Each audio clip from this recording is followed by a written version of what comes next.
আসসালামু আলাইকুম ওয়া রাহমাতুল্লাহি ওয়া বারাকাতুহু। ইন্নাল হামদালিল্লাহি ওয়াহদাহু ওয়াসসালাতু ওয়াসসালামু আলা মান লা নাবিয়্যা বা'দা আম্মা বা'দ। সম্মানিত দর্শক মণ্ডলী, প্যান ভিশন টিভির রমাদান মাস কেন্দ্রিক বিশেষ আয়োজন সিয়ামের আলো অনুষ্ঠান আপনাদের সবাইকে স্বাগত জানাচ্ছি। আমরা জানি যে আমাদেরকে পাপের দিকে ধাবিত করা আমাদের প্রবৃত্তি, কুপ্রবৃত্তি। তো এই সিয়াম পালন করলে আমরা কি এই কুপ্রবৃত্তির যে তাড়না প্ররোচনা সেখান থেকে আমরা মুক্তি পেতে পারি? ইসলাম এ সম্পর্কে কী বলে? সম্মানিত দর্শক মণ্ডলী, আমরা হয়তো অনেকেই জানি যে আমাদের ভিতরে কিছু আলেম বলেছেন 3টা নাফস আছে, আর কারো মতে 2টা নাফস আছে। তো এর মধ্যে একটা হচ্ছে ভালো নাফস। ভালো নাফস মানুষকে ভালোর দিকে ধাবিত করে, ভালো কাজের প্রতি উদ্বুদ্ধ করে।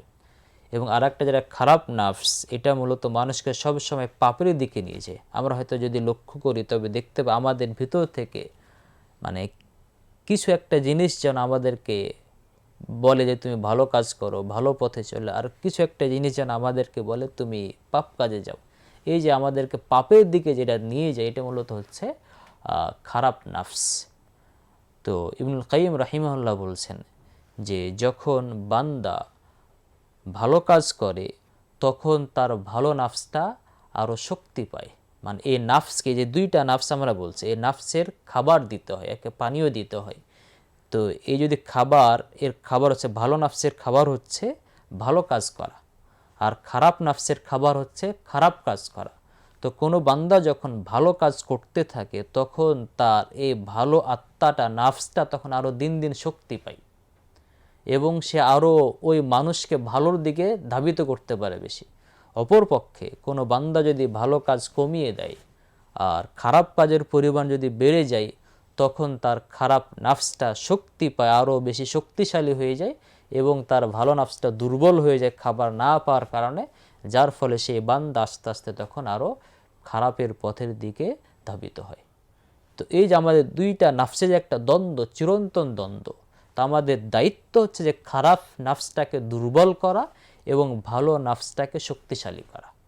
এই যে সিয়াম, এই সিয়ামের মাধ্যমে মূলত আমাদের খারাপ নাফসটা আস্তে আস্তে দুর্বল হয়ে যায় এবং আমাদের ভালো নাফসটা শক্তিশালী হয়, যার ফলে একজন বান্দা তখন ভালো কাজের দিকে বিশেষভাবে ধাবিত হতে পারে এবং খারাপ কাজ থেকে সে নিজেকে নিযত করতে পারে। এই জন্য আল্লাহ রাব্বুল আলামিন সিয়ামের বিধান দিয়েছেন, যাতে করে আমাদের যে কুপ্রবৃত্তি আছে, খারাপ নাফসটা আছে, এটা যাতে করে দুর্বল হয়ে যায়। এরপর ইবনুল কাইয়িম রাহিমাহুল্লাহ একটা জায়গায় বলছেন যে আমরা অনেক হাদিসটা জানি যে রাসূল সাল্লাল্লাহু আলাইহি ওয়াসাল্লাম বলেছেন যে শয়তান মানুষের রক্ত সঞ্চালনের জায়গা দিয়ে সে চলাচল করতে পারে। আমাদের যে রগগুলো আছে, শিরা উপশিরাগুলো আছে, এগুলোর ভিতরে শয়তান প্রবেশ করতে পারে। তো যখন একজন মানুষ যখন সিয়াম পালন করে, তখন এই ক্ষুধার কারণে এবং তার পানীয়র যে তৃষ্ণার কারণে মূলত এই যে রগগুলো যেগুলো আছে আমাদের, এগুলো আস্তে আস্তে সংকুচিত হয় এবং সেখানে শয়তান প্রবেশ করতে পারে না। যার ফলে শয়তান প্রবেশ যখন করতে না পারে, তখন একজন মানুষ তখন নিজেকে শয়তানের প্ররোচনা থেকে, শয়তানের কুপ্রবৃত্তি থেকে নিজেকে বিরত রাখতে পারে। তাহলে সিয়ামের আরেকটা যে লক্ষ্য বা একটা যে সফলতা, সেটা হচ্ছে যে শয়তান আমাদের ভিতরে অনুপ্রবেশ করতে পারে না। এরপর একটা হাদিসে রাসূল সাল্লাল্লাহু আলাইহি ওয়াসাল্লাম বলেছেন যে হে যুবকেরা, যখন তোমাদের বিবাহ করার সাধ্য থাকবে, সক্ষমতা থাকবে, তখন তোমরা বিবাহ করো।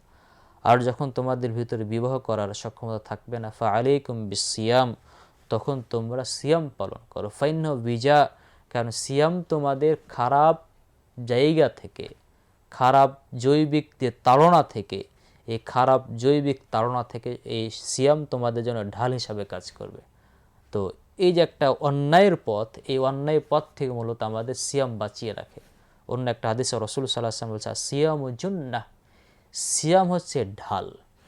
ঢাল বলতে আমরা বুঝি বা আমরা অনেকেই জানি, আগে যখন যুদ্ধ হতো তখন এক হাতে থাকতো তরবারি, যেটা দিয়ে সে শত্রুপক্ষকে আঘাত করত, এবং আর এক হাতে থাকতো ঢাল থাকতো, যে ঢালের মাধ্যমে শত্রুপক্ষের আঘাত থেকে ওই ঢাল দ্বারা নিজেকে বাঁচিয়ে রাখতো। তো রাসূল সাল্লাল্লাহু আলাইহি ওয়াসাল্লাম বলছেন যে সিয়াম হচ্ছে জুন্নাহ, একটা ঢাল। এই ঢাল বলতে কি আলেমগণ বলেছেন যে এই যে শয়তানের যে অস্ত্র, যে একটা আমাদের খারাপ যে প্রবৃত্তি আছে, এই খারাপ প্রবৃত্তি থেকে সিয়াম আমাদের ঢাল স্বরূপ কাজ করে, যার ফলে শয়তান আমার কাছে আসতে চাইলেও, কুপ্রবৃত্তি আমাকে খারাপের দিকে নিয়ে যেতে চাইলেও এই সিয়াম আমার ঢাল স্বরূপ কাজ করে, যার ফলে কুপ্রবৃত্তি আমার ভিতরে তেমন খারাপ কোনো প্রভাব ফেলতে পারে না। তাহলে এভাবে সিয়াম আমাদেরকে আমাদের কুপ্রবৃত্তিকে দমন করে।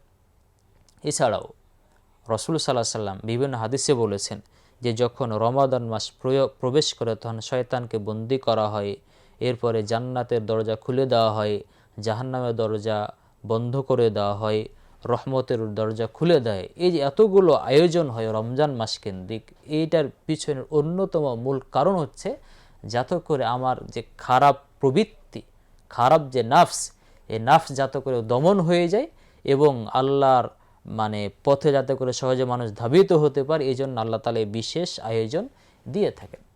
এখন অনেকে বলতে পারেন বা প্রশ্ন করতে পারেন যে রমজান মাসের পরেও কেন আমরা অনেক সময় নিজেকে খারাপ কাজ থেকে বিরত রাখতে কেন পারি না? কেন আমরা রমজান মাস আসার পরেও, সিয়াম পালন করার পরেও কেন আমরা নিজেকে পাপ থেকে বিরত না রেখে বরং পাপ কাজ আমরা কেন জড়িয়ে যাই? এটার পিছনে অন্যতম কারণ হচ্ছে, যেটা আমরা শুরুতে বলেছি, যে আমাদের যে দুইটা নাফস আছে, তা আমাদের যখন রমজানের বাইরে যখন আমরা এই খারাপ নাফসটা যখন শক্তিশালী হয়ে গিয়েছিল, একে যখন আমরা খাবার দিতে দিতে একে অনেক বেশি শক্তিশালী করে ফেলেছিলাম, পক্ষান্তর আমার ভালো নাফসে যখন আমি দুর্বল করে ফেলেছিলাম, তো এই যে রমজান মাস প্রবেশ করার পরেও আবার খারাপ নাফসটা তখনও শক্তিশালী আছে, তখন আর দুর্বল হয় না, বরং আমার এই ভালো নাফসে দুর্বল আছে, যার ফলে এই শয়তান বন্দি করা হলেও, শয়তানকে তাকে বেঁধে ফেলা হলে আমার এই খারাপ নাফসটা তখনও শক্তিশালী থাকার কারণে আমাকে খারাপের দিকে তখনও ধাবিত করে বা আমাকে খারাপের দিকে উদ্বুদ্ধ করে। তার শয়তান না থাকলেও মূলত আমার খারাপ নাফসটা তখন শয়তানের কাজ করে। তো এটা হচ্ছে অন্যতম একটা কারণ যে আমরা রমজান মাসে আমরা খারাপ কাজ থেকে বিরত থাকতে না পারার কারণ। এবং আরেকটা কারণ হচ্ছে যে আল্লাহ রাব্বুল আলামিন সিয়ামের যে তাৎপর্য দিয়েছেন, সিয়াম যে উদ্দেশ্য দিয়েছেন, যে সিয়াম অবস্থায় যে সমস্ত জিনিস থেকে বিরত থাকতে বলেছে, আমরা সেই সমস্ত জিনিস থেকে বিরত থাকি না, যার ফলে সিয়াম আমাদের ভিতরে খুব একটা ভালো প্রভাব ফেলতে পারে না। অতএব আমরা যদি আমাদের এই কুপ্রবৃত্তিকে খুব ভালোভাবে দমন করতে চাই, তবে আমাদের সিয়ামের যে লক্ষ্য আছে, সিয়াম পালন অবস্থায় যে সমস্ত জিনিসগুলো বর্জনীয় আছে আমরা সেগুলো বর্জন করব, তাহলে আমাদের কুপ্রবৃত্তি আরও দমন হবে এবং রমাদান আগে থেকে আমাদের এই খারাপ নাফসটাকে আমরা দমন করব। তবে ইনশাল্লাহ আমাদের রমজান মাসেও বড় ধরনের আমরা সফলতা পাবো এবং আমাদের কুপ্রবৃত্তি খুব সহজে দমন হবে। আল্লাহ রাব্বুল আলামিনের কাছে দোয়া করে আল্লাহ যেন আমাদেরকে এই রমাদান মাস সফলতার সাথে পালন করার এবং আমার এই খারাপ নাফস যেন দমন করতে পারি এবং কুপ্রবৃত্তি যেন থেকে আমরা বেঁচে থাকতে পারি। আল্লাহ আমাদের সেই তৌফিক দান করেন, আমিন। ওয়া আখিরু দাওয়ানা আলহামদুলিল্লাহি রাব্বিল আলামিন। আসসালামু আলাইকুম ওয়া রাহমাতুল্লাহি ওয়া বারাকাতুহু।